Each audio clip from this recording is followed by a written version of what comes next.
Hello दोस्तों, welcome करता हूं आप सभी का एक बार फिर से। आप देख रहे हैं वाह सिंपल। मैं आपके साथ सैयद शमशाद हुसैन। आए दिनों दाखिल खारिज का मामला बिहार में बढ़ता जा रहा है।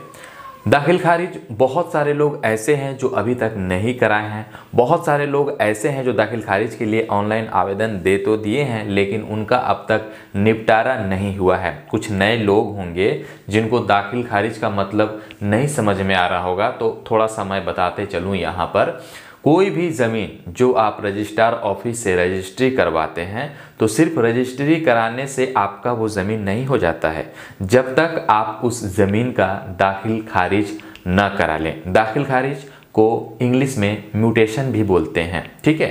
तो दाखिल खारिज कराने के बाद ही आपका उस ज़मीन पर हक होता है। दाखिल खारिज का सीधा सीधी अर्थ होता है आप दाखिल हुए और सामने वाला जो बंदा था वो खारिज हुआ। तो दाखिल खारिज बहुत ज़रूरी है। अगर अभी तक आपने नहीं करवाया है तो करा लीजिए। अब दाखिल खारिज का मामला बहुत समय से पेंडिंग में चला आ रहा है। बहुत सारे लोगों का दाखिल खारिज पर बहुत सारे करप्शंस। आप हमारे शुरू से वीडियोस देखते होंगे तो आपको पता होगा, मैं शुरू से आवाज़ उठाते आया हूं दाखिल खारिज की समस्या को लेकर के कि किस तरीके से यहां पर कर्मचारी आपसे पैसे मांगता है, किस तरीके से सीओ पैसे आपसे मांगता है।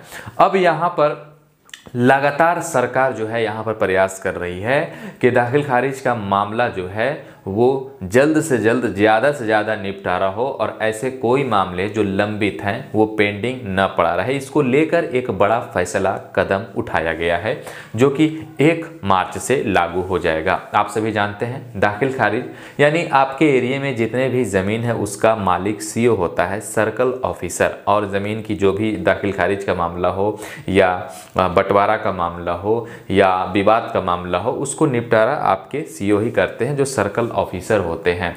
लेकिन इनके अलावा भी एक और यहाँ पर व्यक्ति हैं जिनको ये कार्य दिया गया है। कौन व्यक्ति हैं वो आपको बता दें। अब पूरा खबर विस्तार से। 1 मार्च यानी 1 मार्च से ये सिस्टम लागू हो जाएगा। राजस्व अधिकारी भी दाखिल खारिज के मामले अब निपटाएंगे। ये राजस्व अधिकारी कौन है? जो राजस्व वसूली का काम करते हैं। जैसे आपके मकान का जो आपका राशि होता है ना, जैसे टैक्स होता है आपके मकान का, रसीद जो होता है, रेवेन्यू ऑफिसर जिसको हम कहते हैं, ठीक है। तो यहाँ पर जो राजस्व अधिकारी हैं वो भी अब दाखिल खारिज का मामला निपटाएंगे।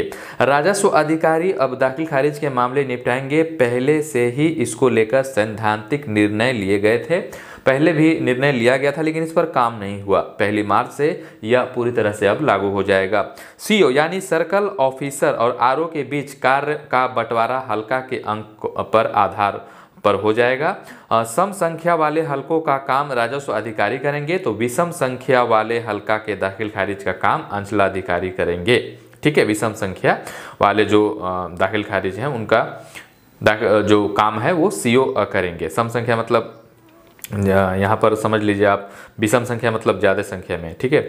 अब आपको बता दें यहाँ पर पहले आए आवेदन का निपटारा पहले करना होगा। बहुत सारे ऐसे लोग हैं जो आवेदन पहले कर देते हैं लेकिन उनका निपटारा जल्दी नहीं होता है। तो यहाँ पर आपका बताया गया है कि पहले आओ पहले पाओ। वो स्कीम आपका नाम आपने सुना था ना, पहले आओ पहले पाओ। उसी तरह से यहाँ पर जो पहले आवेदन है उसका निपटारा पहले करना होगा।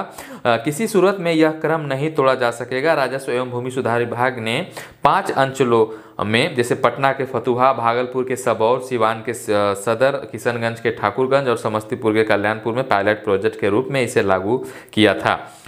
उसके सफल परिणाम आने के बाद अब यह सभी बिहार के 534 जो अंचल हैं, यानी बिहार में जितने भी अंचल हैं 534 अंचल हैं, उसमें लागू कर दिया जाएगा 1 मार्च से ही।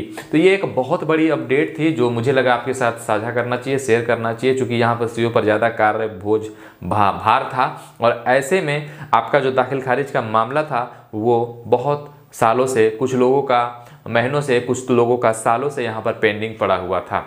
थोड़े थोड़े मामले में जैसे कुछ त्रुटि हो गया, गलती हो गया, तो इस मामले में पेंडिंग पड़ा रहता है। तो देखिए दाखिल खारिज म्यूटेशन जो है ना, अब यहाँ पर सर्कल ऑफिसर को यानी सीओ साहब को ज़्यादा भार नहीं पड़ेगा, तो दोनों लोग मिल करके काम करेंगे।